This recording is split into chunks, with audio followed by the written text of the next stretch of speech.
حضور میرا سوال ہے کہ جب حضور صلی اللہ علیہ وسلم نے ابھی اپنی پروفیسی نے کلیم کی تھی، اس سے پہلے ان کا کیا مذہب تھا؟ کس کا؟ سوری؟ جب آپ پاورفل نہیں تھے اس وقت کیا مذہب تھا؟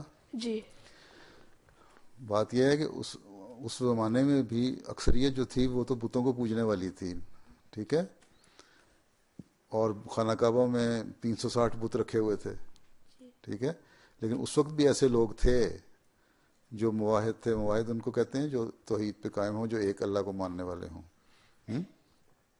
ان لوگوں میں سے بھی تو حضرت صلی اللہ علیہ وسلم نے کبھی بھی شرک نہیں کیا. آپ کو شرک سے اس وقت بھی نفرت تھی، ٹھیک ہے، اور بتوں کو نہیں سمجھتے تھے کچھ. اسی لیے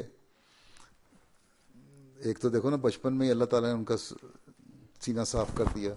وہ آتا ہے نا کہانیوں کے، بچے باہر بکریاں چلا رہے تھے، ان کے دوست بھی تھے، وہاں ایک فرشتہ آیا. اس وقت سارے جو بچے تھے انہوں نے کشفی حالت ہو گئی ان پہ طاری. وسلم کو لٹایا، تو چھوٹی عمر تھی، دل سینہ چیرا، دل نکالا باہر، اس کو دھویا، پھر ڈال دیا.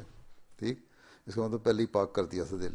ٹھیک، اس کے بعد بھی توحید کے ہی قائل تھے. وسلم کوئی مذہب اس وقت نہیں مانتے تھے.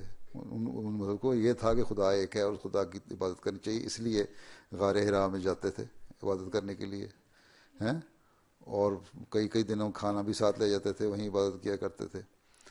تو عیسائی مذہب بھی نہیں تھا، یہودی بھی نہیں تھا، اور ان بتوں پرستوں کا مذہب بھی نہیں تھا. ہر چیز سے وسلم کو ایک علیحدگی تھی، لیکن یہ تھا کہ توحید ہونی چاہیے، خدا ہونا چاہیے جو پیدا کرنے والا، اس کی طرف رجحان تھا. پھر اللہ تعالیٰ نے غار حرا میں فرشتہ بھیجا جب اس نے پہلا وحی کی ہیں، اقرا بسم ربک الذی خلق ہیں. تو یہ مشرک نہیں تھے وسلم، اور صرف وسلم نہیں، اور بھی لوگ عرب تھے جو اس زمانے میں بھی توحید کے قائل تھے، ایک خدا کے قائل تھے.